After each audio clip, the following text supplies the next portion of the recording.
좋은 얼굴들이 이렇게 연말에 또 새해를 맞는 이 시점에 이렇게 자꾸 이렇게 보이니까 얼마나 감사하고 얼마나 감격스러운지 모르겠어요.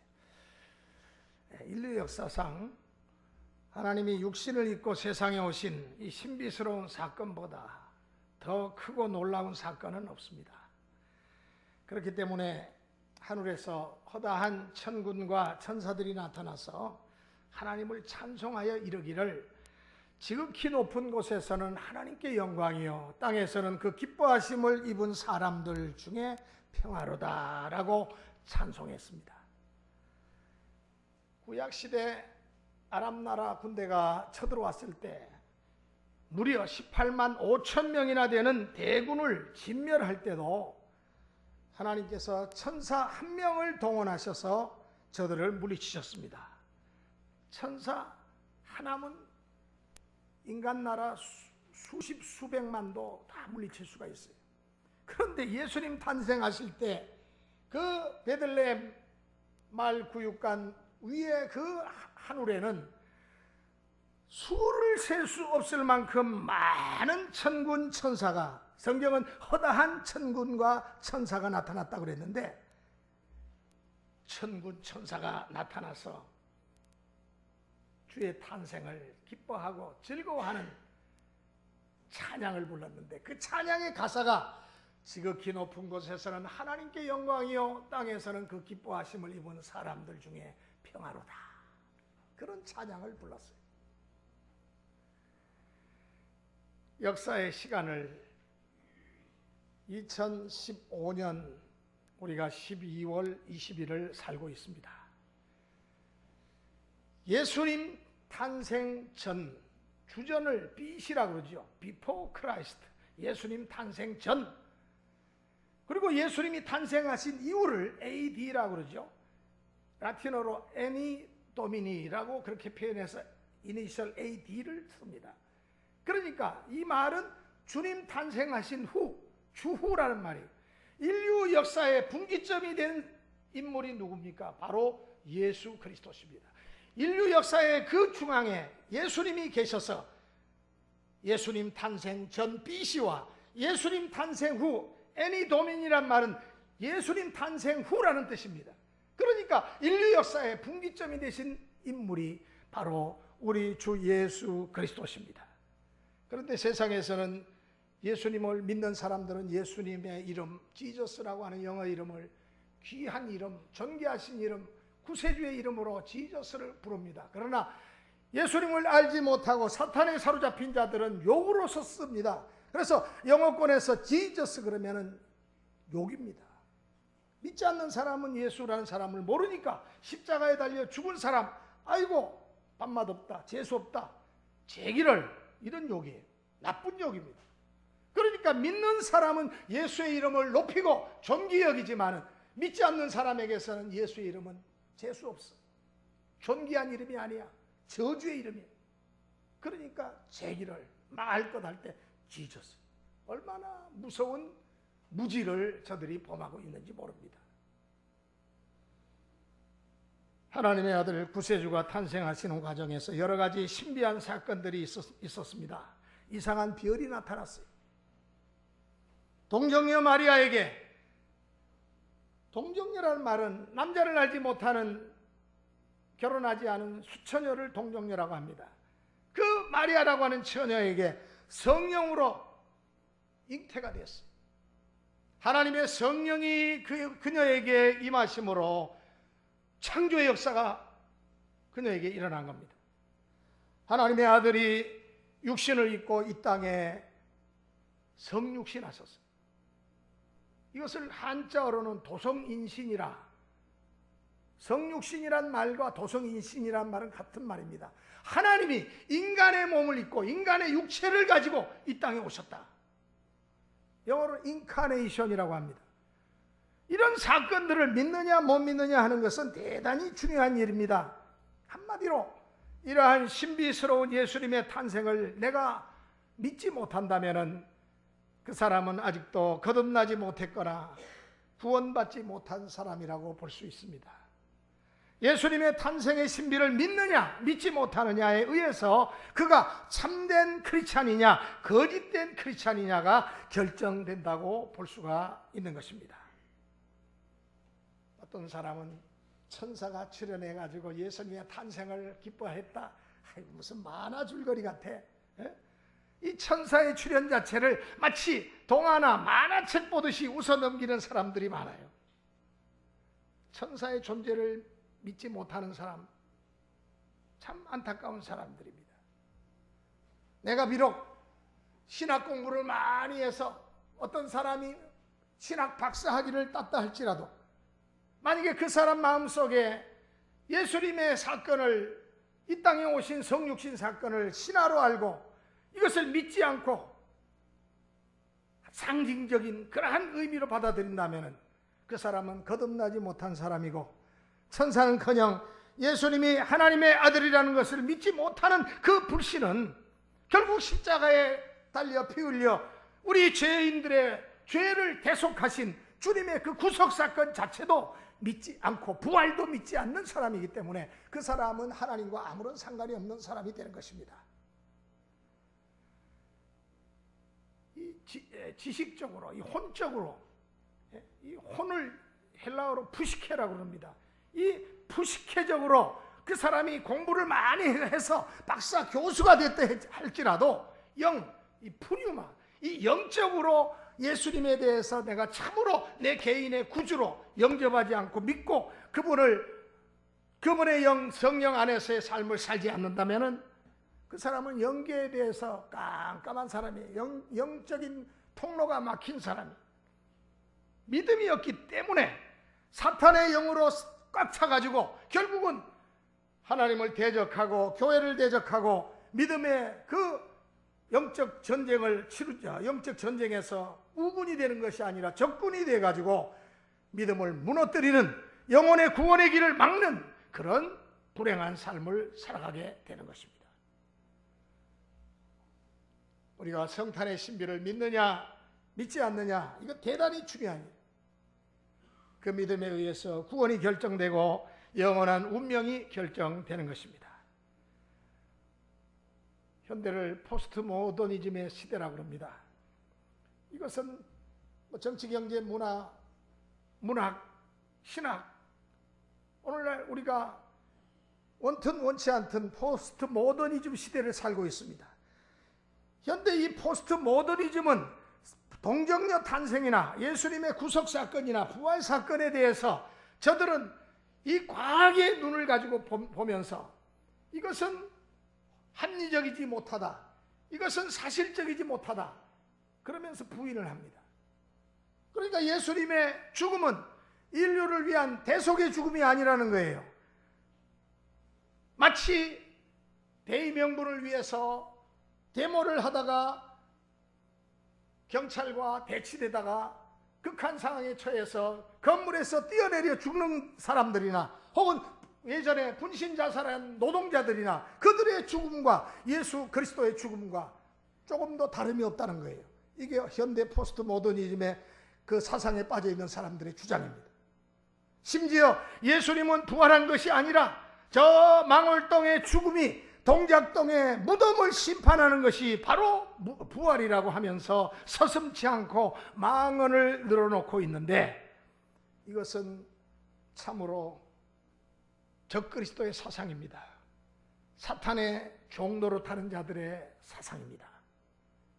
그러므로 예수님의 탄생과 십자가의 죽으심과 우리 몸의 부활을 역사적인 사건이고 동시에 하나님의 신비적인 사건으로 믿지 않는다면 그 사람은 거듭나지 못한 사람, 중생하지 못한 사람, 본 어게인하지 못한 사람이고 예수 믿음으로 구원의 놀라운 축복에 이르는 이 구원과는 거리가 먼 사람들인 것입니다. 그러므로 우리 성도는 믿음의 기초가 바로 서야 하는데, 그래서 이 시간 우리가 굳게 믿어야 할 세 가지를 함께 살펴보면서 간단간단하게 오늘 말씀에 함께 은혜를 힘입기를 원합니다. 첫째로, 우리 건강한 믿음은 우리 예수님의 동정녀 탄생의 신비를 확실하게 믿어야 됩니다. 여기서 동정녀는 이미 말씀드린 것처럼 아직 결혼하지 않은 처녀를 말합니다. 이 동정녀 마리아가 잉태된 것을 본인도 알고 또 약혼자인 요셉이 알았어요. 그래서 요셉이 고민합니다. 성경에 보면은 대놓고 이것을 내가 알리면은 결국은 유대 율법에 의해서 그의 약혼자 마리아는 돌에 맞아 죽어야 돼요. 그러니까 가만히 끊고자 할 때에 주의 사자가 요셉에게 나타나 말합니다. 일단 그 시대에는 약혼만 하면 일단 아내예요. 내 아내가 된 마리아 데려오기를 무서워 말라. 저에게 잉태된 자는 성령으로 된 것이라. 이렇게 말씀합니다. 여러분, 동정녀가 잉태해서 아들을 낳으리라. 이것은 700년 전에 이사야가 이미 예언을 했어요. 이사야 선지자가 보라 처녀가 잉태하여 아들을 낳을 것이요 그 이름을 임마누엘이라 하리라. 그 예언이 나사렛 처녀 마리아라고 하는 그 동정녀 마리아를 통해 가지고 실현된 것입니다. 이 마리아의 성령 잉태 사건은 하나님이 창조적인 능력으로 행하신 신비로운 사건이기 때문에 우리가 믿음으로 받아들일 때에 이것을 믿음의 대상으로서 이것을 과학적인 어떤 증명을 하기 위해서 인간 이성으로 이해하려고 들어서는 이거는 이해할 수가 없어요. 수학의 공리라는 엑시옴이라는 게 있습니다. 공리. 여러분, 공리가 뭡니까? 수학에서의 이 공리는 진리입니다. 이 엑시옴은 진리예요. 가령 예를 들어서 어떤 명제에 의해서 증명될 필요가 없는 자명적인 진리를 놓고 볼 때, 가령 직선. 여러분, 이 직선이라고 하는 것은 수학에서는 두 지점에서 가장 가까운 거리가 직선이다.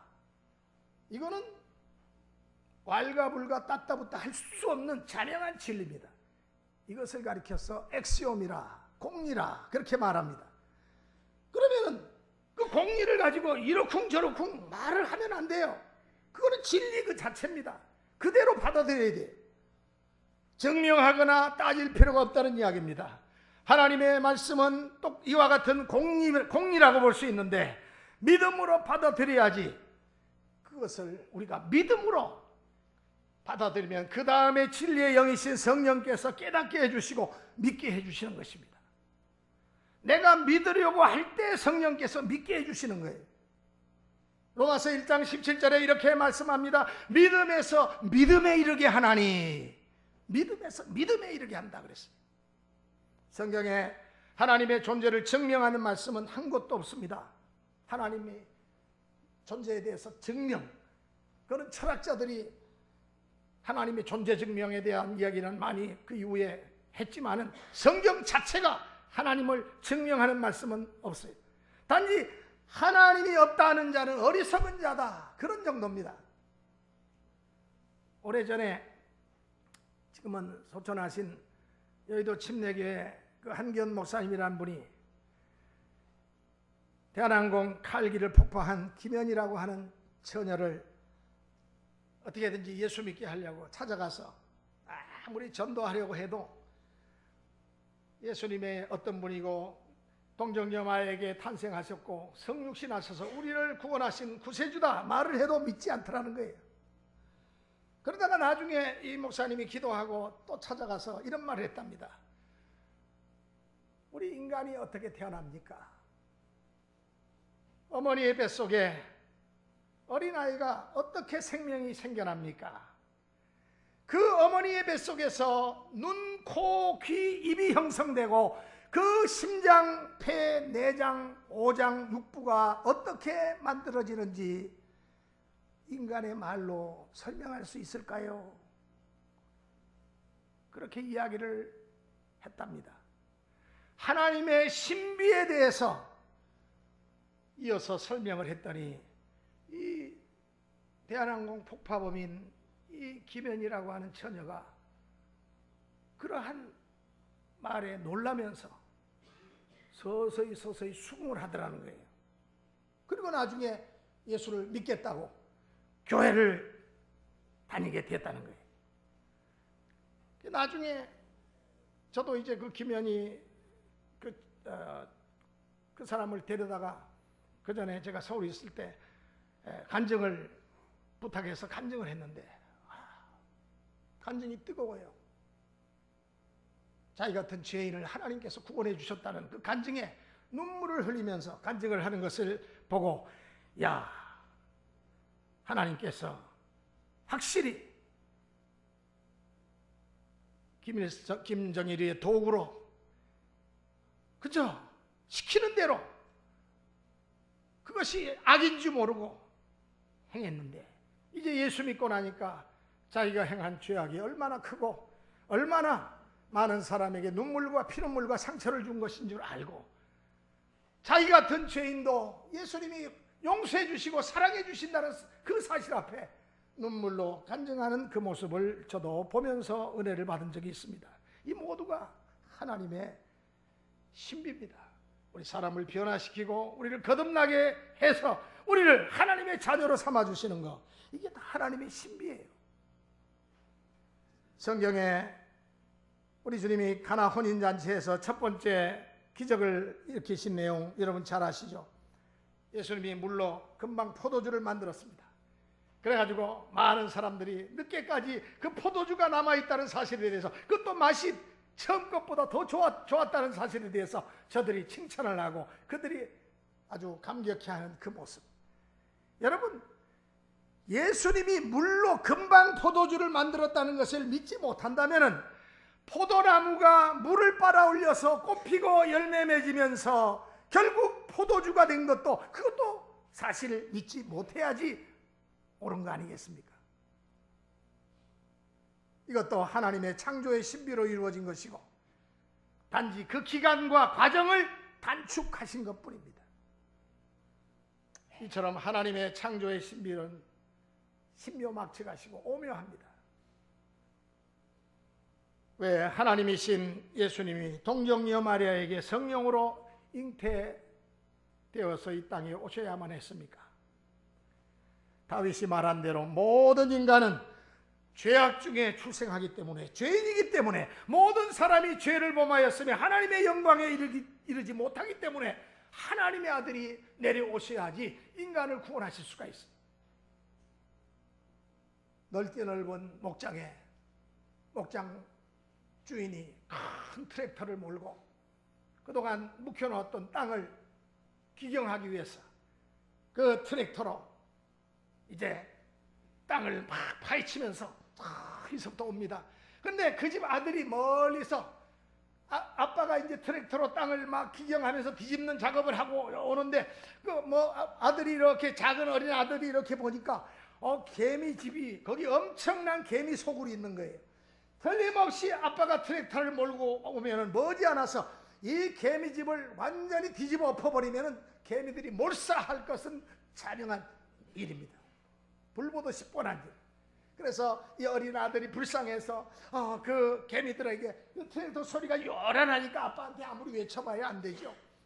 그러니까 빨리빨리 얘들을 피신시키려고 이 어린 꼬맹이가 얘들아 너희들 여기 있으면 안 돼. 조금 있으면 트랙터가 와서 이 땅을 다 뒤집어 엎으면 너희들은 깔려 죽어. 그러니까 빨리빨리 도망가. 빨리빨리 도망가.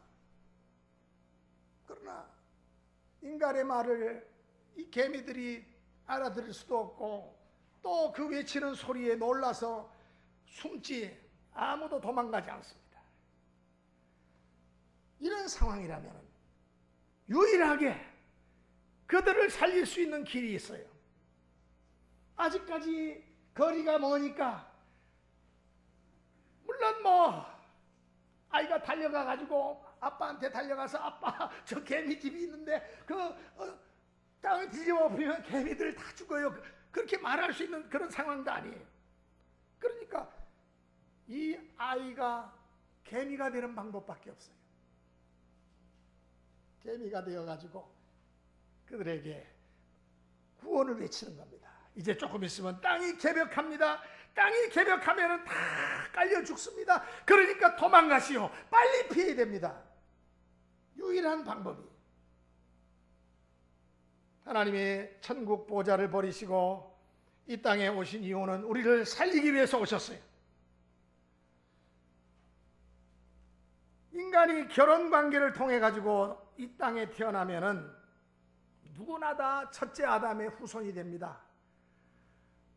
이 첫째 아담의 후손은 결국은 죄값으로 망하게 돼 있어요.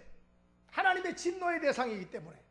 그러나 둘째 아담 되시는 예수 그리스도를 믿음으로 구원받게 하기 위해서는 둘째 아담 되시는 예수님이 이 땅에 오셔야만 합니다. 그래서 이 세상에 예수님께서 인간의 몸을 입고 태어나기 위해서 예수님께서는 죄 없는 성령의 그 감동으로 마리아를 통해 가지고 잉태되지 않으면 안 되었다는 사실입니다. 그래서 창세기 3장 15절에 벌써 예언의 말씀이 있습니다. 여자의 후손이 내 머리 사탄의 머리를 상하게 할 것이요 너는 사탄의 발꿈치를 상하게 할 것이라. 그러니까 사탄은 예수님에 의해서, 여자의 후손이 예수님에 의해서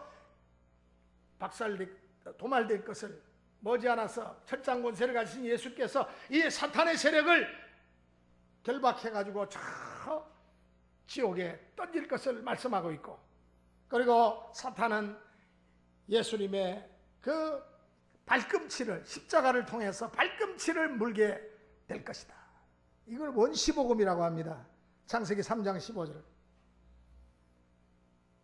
예언된 말씀.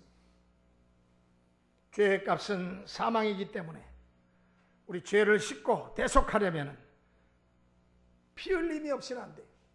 구약에는 짐승이, 애꿎은 짐승을 가지고 이제 성소로 와서 제사장 앞에서 그 죄를 지은 사람이 자기가 가져온 양이면 양, 염소면 염소 머리 위에 손을 얹고 제사장이 같이 손을 올려서 이 사람의 죄가 이 양에게, 이 염소에게 전가되어서 대속의 죽음을 죽는 것을 기도해 줍니다. 그리고는 내 죄를 그 짐승이 대신 지고 죽는 거예요. 그러니까 계속해서 스스로 범죄하는 인생은 시시각각으로 양을 갖다, 염소를 갖다가, 소를 갖다가 그렇게 죽이면서 죄값을 치러야만 했습니다. 왜냐하면 피는 생명이기 때문에 그렇습니다. 피 흘림이 없이는 죄 사함이 없다고 성경은 말씀하고 있습니다. 만약에 예수님이 일반적인 결혼 관계를 통해서 이 땅에 태어나신 분이라고 한다면 그분이 우리의 구세주가 절대 될 수가 없습니다. 우리는 그런 분을 구세주로 믿을 수가 없습니다. 그런데 어떤 분이 그렇게 질문해요. 문제 있습니다. 뭡니까? 아무리 예수님이 성령으로 태어났다 하셨다 하더라도 예수님을 잉태한 그 마리아는 첫째 아담의 그 죄값으로 태어난 인간 아닙니까? 죄인 아닙니까? 이렇게 질문하는 사람이 있는데 그건 문제가 되지 않습니다. 왜 그렇습니까? 여러분, 남자는 종자와 같다면 여자는 그 종자를 뿌리는 밭과 같아요. 밭은 종자를 결정할 수가 없어요. 콩 심으면 콩 나고, 팥 심으면 팥 나고, 고구마 심으면 고구마 나고, 감자 심으면 감자 나고, 옥수수 심으면 옥수수 납니다. 그러므로 성령으로 잉태된 예수님만이 우리의 구세주가 될 수가 있다는 사실.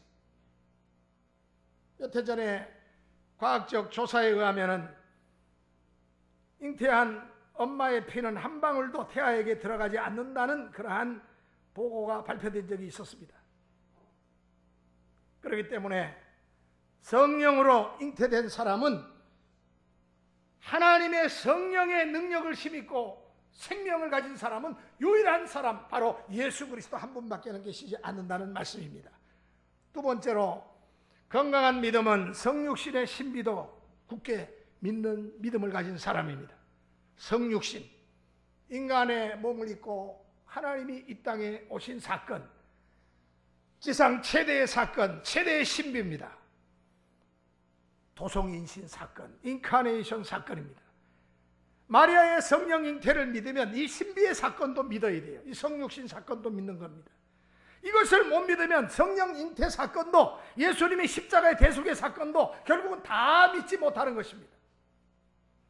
요한복음 1장 14절 말씀에 말씀이 육신이 되어 우리 가운데 거하심에 우리가 그 영광을 보니 아버지의 독생자의 영광이요 은혜와 진리가 충만하더라는 말씀이 나옵니다.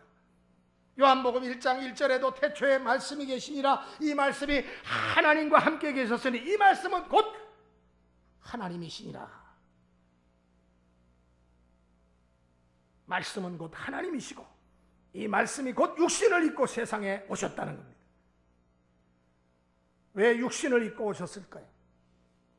오랜 우리 초대 기독교의 신학자들, 철학자들의 철학적인 질문이 라틴 계통의 교부들의 질문이었어요. 왜 하나님이 인간이 되어 오셨나? 꾸루 데오스 호모. 왜 하나님이 인간이 되셔야만 했나? 꾸루 데오스 호모. 이 질문은 오랜 세월 동안 신학자들의 중요한 화두였고 질문이었습니다. 성경은 그 질문에 아주 명쾌하게 대답을 합니다. 하나님이 세상을 이처럼 사랑하사 독생자를 보내주셨으니 누구든지 예수 믿으면 멸망치 않고 영생을 얻게 하려 하십니다. 그보다 더한 해답이 어디 있습니까?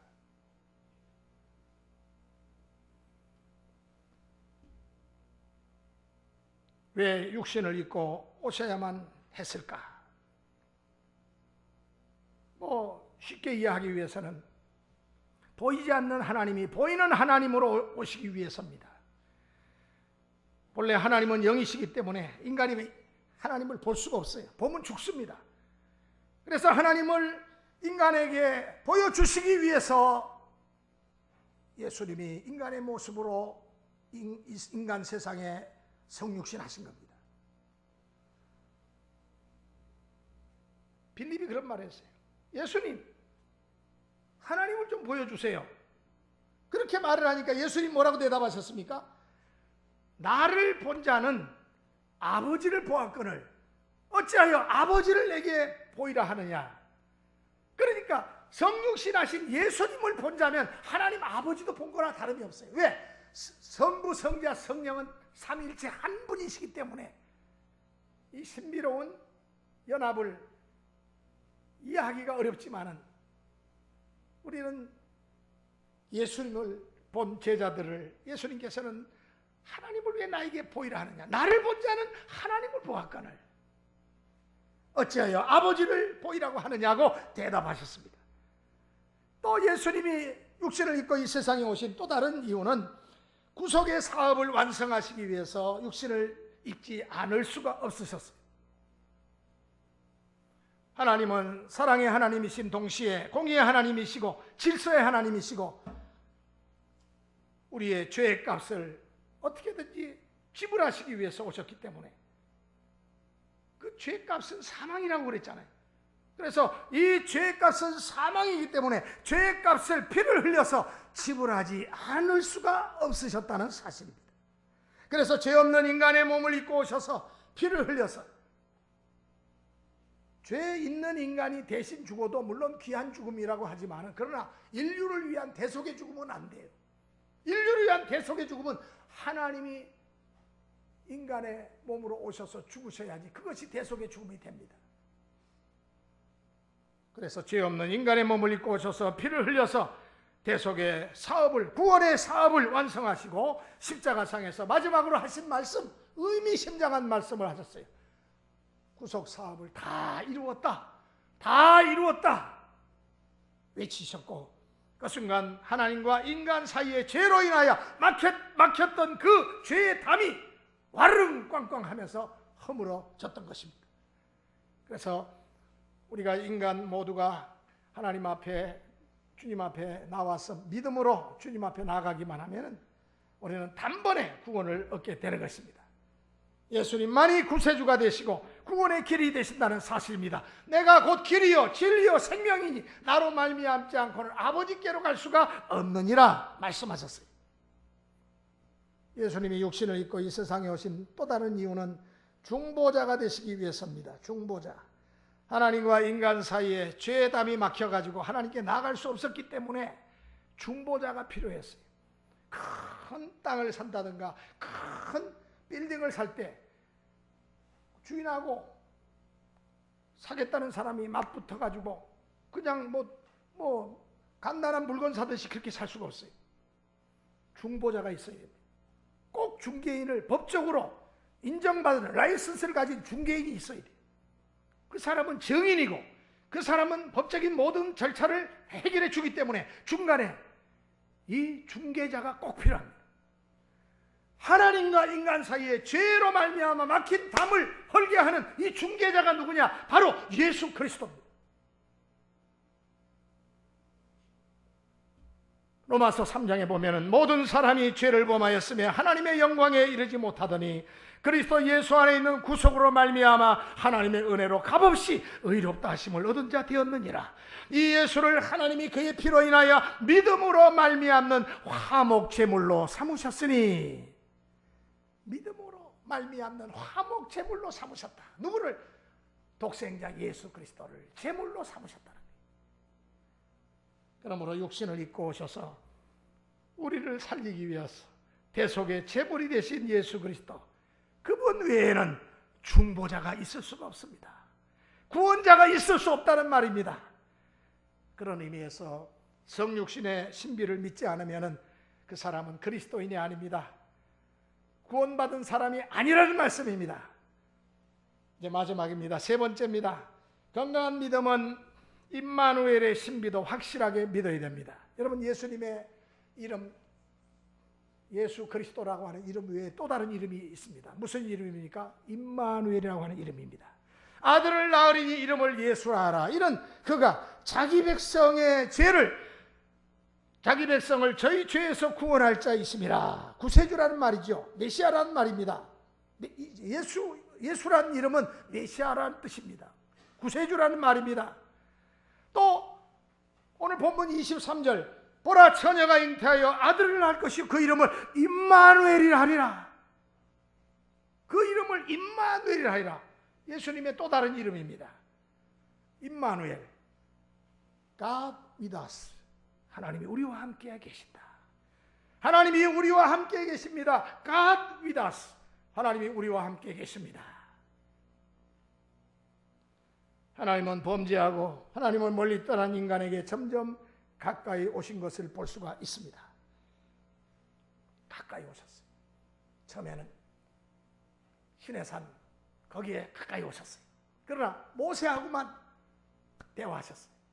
그러다가 나중에는 장막 가운데, 성막 가운데 임재하셔서 더 택한 백성 가까이 오셨어요. 그 다음에는 말씀이 육신을 입고 이 땅에 세상 만민을 구원하기 위해서 오셨습니다. 마치 부산에 있는 아버지가 서울에 하숙을 하고 있는 아들이 공부를 안 하고 놀러만 다니고 방탕한 짓을 해요. 전화해도 받지도 않고 계속 돈만 뜯어가고 편지를 보내도 정신을 차리지 못하니까 연락이 없어요. 걱정한 아버지가 아들을 직접 찾아와서 서울로 오신 것과 같습니다. 예수님이 오신 이후부터 하나님은 구속함을 입은 하나님의 자녀와 함께 임하시면서 내가 너희와 세상 끝날까지 임마누엘 하겠다. God with us. 하나님 우리와 함께 하시겠다. 이렇게 된 겁니다. 예수님이 부활하시고 승천하시면서 내가 아버지께 구하겠으니 그가 또 다른 보혜사를 너희에게 주사 영원토록 너희와 함께 있게 하시리니 말씀하십니다. 내가 너희를 고아와 같이 버려두지 아니하고 너희에게로 오리라. 그날에는 내가 아버지 안에, 너희가 내 안에, 내가 너희 안에 있는 것을 알리라. 함께 하리라. 예수 믿는 사람에게는 성령이 함께 하십니다. 너희 몸이 하나님의 성전인 것과 너희 안에 하나님의 성령이 함께 거하시는 것을 알지 못하느냐. 그 말씀을 하시고 예수님께서 승천하셨습니다. 그러나 또 다른 보혜사, 돕는 자, 보혜사는 가이드, 돕는 자를 말합니다. 상담자를 말합니다. 변호사를 말합니다. 보혜사 성령을 보내사 우리와 영원토록 주님 나라 오는 그날까지 함께 해 주시겠다고 또 다른 중보자를 보내주셨어요. 그게 누굽니까? 바로 그분이 성령님이십니다. 우리 사람은 몸과 혼과 영으로 구성되어 있는 우리 구성되어 있는데, 우리 육신은 오간을 통해서 깨달은 후에 믿게 되고, 또 혼은 우리 마음을 말합니다. 추리하고 따져보고 또 안 후에 믿게 되는데, 영은 우리 속에 있는 영, 우리 인간은 세 가지입니다. 그렇죠? 세 가지 구성 요소예요.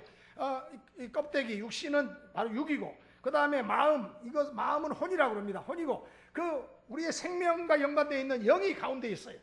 계란으로 말하면 껍질과 또 흰자와 노른자라고 그렇게 볼 수가 있습니다. 그래서 이 영은 먼저 믿고 나서 알게 되는 것이 영입니다.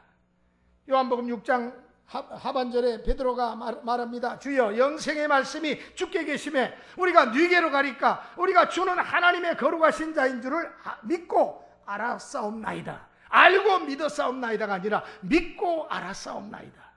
믿음이 먼저 오고 아는 것이 나중에 왔어요. 성경을 하나님의 말씀으로 믿는 신앙을 전제로 하지 않으면 지식으로 내가 석박사 학위를 가지고 신학 박사 학위, 철학 박사 학위를 받았다 할지라도 영적으로 깜깜한 상태에 머물렀다가 영원한 멸망으로 떨어질 수밖에 없다는 사실입니다. 그런 의미에서 성탄의 모든 신비를 내가 믿느냐 믿지 않느냐 하는 것은 무엇보다도 중요한 것입니다. 오늘 이 자리에 참석하신 우리 모든 성도들은 성탄의 이 놀라운 신비와 또한 그것을 믿음으로 오늘도 이 땅에 오신 생명의 구주 예수 그리스도를 모시고 우리가 이 땅에서 성령 안에서의 승리, 복된 믿음의 삶을 함께 누리시고 하나님께 영광 돌리시는 저와 여러분들이 되시기를 주의 이름으로 축원합니다. 축원합니다. 기도하시겠습니다.